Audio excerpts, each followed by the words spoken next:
सार्वजनिक उपक्रम या सगळ्यांवर जी दरोडे पडले, ही दरोडेखोरी थांबवून महाराष्ट्राला पुन्हा वैभवशाली राज्य बनवण्याची जबाबदारी या महाराष्ट्राच्या नवीन मुख्यमंत्र्यावर आहे.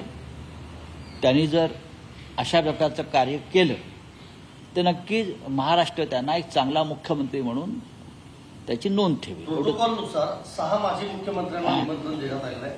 उद्धव ठाकरेंना देखील निमंत्रण आहे. उद्धव ठाकरे जाऊ शकतात? नाही, तर असं आहे की मी दिल्लीत आहे, उद्धव साहेब मुंबईत आहेत, आमचे शिवसेनेचे पक्षप्रमुख.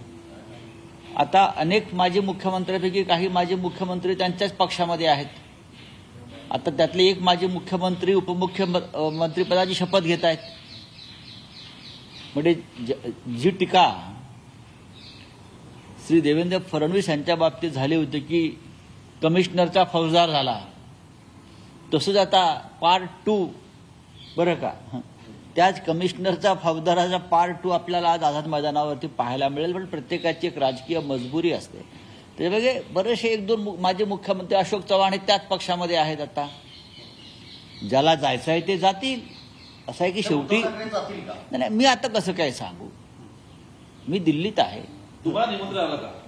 आता प्रोटोकॉलनुसार, राजशिष्टाचारानुसार राज्यातल्या सर्व आमदार आणि खासदारांना आमंत्रण येत असतं आणि त्यानुसार आम्हालाही आलेलं आहे असं मानतो मी. राज्यामध्ये खासदार आमदार ह्यांना अशा प्रकारच्या कार्यक्रमाला बोलवण्याची एक प्रथा परंपरा आहे. ती अद्याप नवीन सरकारनं तोडली नसावी अशी आमची अपेक्षा आहे. कारण दिल्लीतून आणि देशभरातून एवढे पाहुणे, एवढे नेते त्यांचे येतात. त्याच्यामुळे राज्यातल्या भूमिपुत्र आमदार खासदारांना जागा मिळते की नाही तिथे असा एक प्रश्न निर्माण असतो. शेवटी भूमिपुत्र हटाव अशी एक मोहीम जी भाजपनं महाराष्ट्रात घेतलेली आहे, त्याच्यामध्ये आमदार खासदार सुद्धा बळी जाऊ शकतात. आज संपूर्ण मंत्रिमंडळ शपथ घेणार आहे. तिघच घेणार आहेत शपथ. आज मुख्यमंत्री म्हणून एकनाथ शिंदे शपथ घेतील की नाही अद्यापपर्यंत क्लिअर झालेली ते 100% शपथ घेतील. शपथ टाळण्याची हिंमत जी असते हे ती त्यांच्यात आहे का हे तपासावं लागेल. ते 100% शपथ घेतील. दिल्लीशी पंगा घेण्याची हिंमत या क्षणी त्यांच्यात नाही. कारण 2.5-3 वर्षापूर्वी ती हिंमत नव्हती म्हणून या सगळ्यांनी पक्ष सोडला. आज जर 3 मुख्यमंत्री आणि 2 उपमुख्यमंत्र्यांनी शपथ घेतली तर उरलेल्या मंत्रिमंडळ किंवा सरकार स्थापन करण्यासाठी त्यांना बराच काळ मिळतो आणि 3 जे प्रमुख लोक आहेत तेच राज्य चालवत राहतील.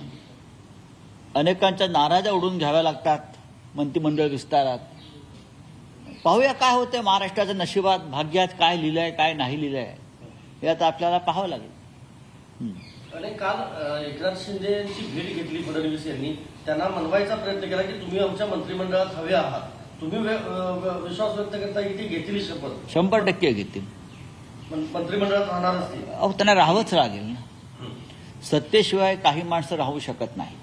अजित पवार काल निश्चितपणे म्हणाले एकनाथ शिंदे घेतील की नाही माहित नाही, पण मी मानतो मुख्यमंत्री पदाची बघा, अजित पवारांचं राजकारण वेगळं आहे. अजित पवारांनी दिल्लीशी चांगल्या प्रकारे जुळवून घेतलेलं आहे अशी माझी पक्की माहिती आहे.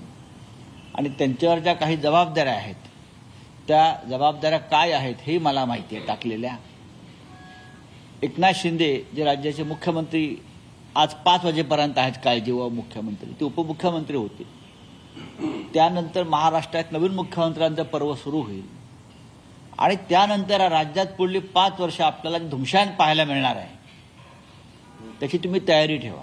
यात महाराष्ट्राचं हित किती अहित किती हे तुम्हाला येणारा काळ दाखवेल. गुजराती आणि मराठी बोलल्यामधला जो वाद झालेला होता मुंबईमध्ये मंगलप्रभात रोडाच्या त्या मतदारसंघामध्ये मनसेच्याच कार्यकर्त्यावरती तिथं गुन्हे दाखल करण्यात आलेले आहे. ह्याच्यावरती मराठी माणसांना खूप काळजीपूर्वक हा विषय पाहायला पाहिजे. फक्त मलबार हिल्लाचा प्रकार घडलाय का नाही, मुंबईमध्ये ठिकठिकाणी असे प्रकार घडत आहेत. काल ठाण्यामध्ये घडलेला आहे, घाटकोपरला घडलेला आहे, मुलुंडला घडलेला आहे. आता हा उठाव कोण करतं, यामागे कोणाची प्रेरणा आहे महाराष्ट्राविरुद्ध उठाव करण्याची हे आता उद्या आज शपथ घेतल्यावरती आम्ही राज्याच्या मुख्यमंत्र्यांना सांगू. आपण या मराठी राज्याचे मुख्यमंत्री आहात, प्रधान आहात, ही जबाबदारी तुमची आहे. ते मराठी माणूस आणि मराठी भाषा मराठी संस्कृतीचं रक्षण करणं. फक्त मराठीला अभिजात भाषेचा दर्जा दिला म्हणजे आपलं काम संपलं असं होत नाही.